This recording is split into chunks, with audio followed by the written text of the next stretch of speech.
Goeiemôre almal, wees gegroet in die wonderlike naam van Jesus op hierdie geseënde Vrydagoggend. En wat 'n voorreg is dit vir my om vir julle woord te kan bring op hierdie Vrydagoggend. Ek hoop julle het lekker geslaap en julle het 'n goeie week gehad. En aan God alle eer, lof en heerlikheid vir nog 'n week wat in ons lewens toegevoeg was. Nou kind van God, ek wil 'n bietjie met jou gesels oor iets wat ek seker nie een van ons gehou het van nie, veral toe ons nog kinders was, en dit is reëls. Ja, my broer en suster, ek is seker elkeen van ons het stories om te vertel aangaande reëls, né? Kan julle onthou dat veral as jy gaan kuier het by 'n maatjie, dan het jy hierdie reël gehad van, ja, maar onthou, jy is so laat terug en jy is so laat terug, en jy moet nie dit doen nie, en jy moet luister, en selfs by die huis ook, as jy maatjies gehad het, dan het jy hierdie reëls gehad van, onthou, voor die maatjies weggaan, dan moet jou kamer skoon wees, jy moet opgeruim het, en ek is seker selfs by ons werksplekke, daar's ook reëls, daar's orals reëls, en ek dink wat ons so frustreer, is dat reëls op die pad, baie van ons kom dit na, wel ek hoop so, en dan die ding is, dan is daar mense wat dit oortree, en dan voel jy maar, is hierdie reëls nou net vir my? Hoekom is dit so onregverdig dat hierdie reëls net vir my bedoel is?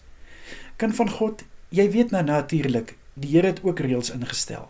Ja, die 10 gebooie in hoor nou, hoe praat ek nou volgend? In Exodus 20 het ons ook 'n stel reëls van ons moet die Here ons God lief hê, net vir hom alleen. Jy mag nie egbreek pleeg nie, jy mag nie moord pleeg nie, jy mag nie steel nie, jy mag nie valse getuienis lewer nie, en God moet die enigste een wees wat jy aanbid. Dit is ook reëls. En dink jy God het dit neergelê om ons te straf, of om 'n punt te bewys? Nee. My broer en suster, kom ek verduidelik gou vir jou, wat is die doel agter reëls? Reëls is daar om jou gedissiplineerd te hou. Want dink net as daar geen reëls was nie. Almal sou gedoen het wat hulle wou. Okay, ons weet daar is mense op die pad wat doen wat hulle wil, maar ek praat nou nie van hulle nie. Ek praat nou van meer in ons geestelike lewe. Ons sou gedoen het wat ons wou. Ons sou gerebelleer het. Ons sou rebels gewees het. En ek weet daar is selfs mense wat dit nou ook doen.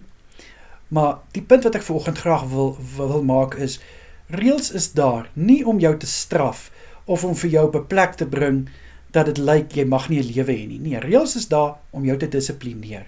Reëls is daar om jou te laat groei, veral in die koninkryk van God. Ek meen, hoe gaan ons groei as daar nie reëls is wat uitgelê is nie? Ek meen, as ons net in die koninkryk kon kom van God en ons kon maak soos ons wil, dan sal almal dit mos nou gedoen het. Maar vir party mense is dit so moeilik om van die reëls na te kom. En ek weet selfs ons sukkel ook daarmee, veral die een gebod, wat ons ook kan klassifiseer as 'n reël, wat God gemaak het, van jy moet jou naaste lief hê soos jouself. Is dit maklik? Nee, kind van God. Is dit moontlik? Ek is seker, ja, definitief. Definitief is dit moontlik. Maar dit is nie altyd maklik nie. Maar dit is juis wat so wonderlik is van ons hemelse Vader. God is daar om vir ons te help, om hierdie reëls na te kom, om hierdie reëls uit te leef. God gooi nie net die reëls daar en sê, nou is julle op julle eie nie. Nee, hy is saam met ons. En hy vra dat ons het gehoorsaam. Soos hy ook vir die volk gesê het in Deuteronomium 11 vers 32 het hy gesê, dat julle my voorwaardes en bepalings moet gehoorsaam. God het dit nie daar gesit vir love and charity nie.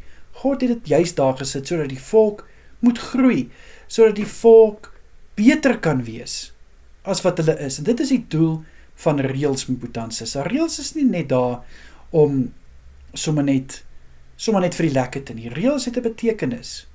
En dit is nie altyd lekker om dit te volg nie. Maar dink niet so daaraan, jy as kind, as jy geluister het vir jou ma en pa, en jy het hulle reëls nagekom, wat dink jy is die uiteinde daarvan? Natuurlik, daar is geen bekleierery nie, daar is nie 'n pak slaaf wat wag nie, daar is nie 'n geskellery nie, en is dit nie veel lekkerder, om nie heeldag geskel te word, net omdat jy reëls breek nie. Ek is seker ook, in ons alledaagse lewe, as jy soos die padreëls nakom. Dit is, ja, jy word kwaad, want jy voel ander mense kan dit misbruik, maar dink so daaraan, as jy dit nakom, wat is die uiteinde daarvan? Jy het 'n ongeluk verhoed, jy het verhoed dat iemand seer kry, en jy het gedink aan die mense saam met jou.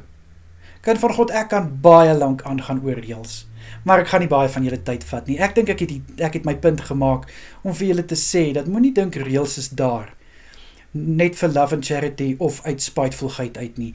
Reëls is daar om jou te laat groei, om jou op 'n plek te bring, waar jy kan getuig, wat is die uiteinde van reëls, en hoekom reëls belangrik is, en dink so daaraan, as jy op die vlak is, wat jy reëls verstaan, dan gaan dit vir jou baie maklik wees, veral in 'n kerk, en ook in die authorities, om onder hulle te submit. Stem 'n mens altyd saam? Nee, jy doen nie. Maar dit gaan alles oor respek. Kind van God, kom ek bid vir ons. Here, baie dankie. Ek weet dit is 'n baie snaakse dankie om te sê, maar dankie dat daar reëls is, liewe Here, wat ons kan volg. Reëls wat ons kan lei om op die regte pad te bly. Reëls, liewe Here, wat ons kan gebruik tot ons voordeel en ons groei. Ek bid, liewe Here, vir elke persoon wat rebelleer teen reëls. Vader, ek bid om met hulle persoonlik te praat, en dat hulle 'n persoonlike aanraking van U sal vind, om te besef, hoekom is reëls belangrik? Reëls is daar vir 'n rede. Asseblief, Vader, in Jesus Christus naam is dit my gebed. Amen en amen.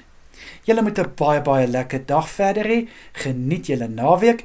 Kyk mooi na julleself en wees geseënd. Tot maandag toe. Tata julle.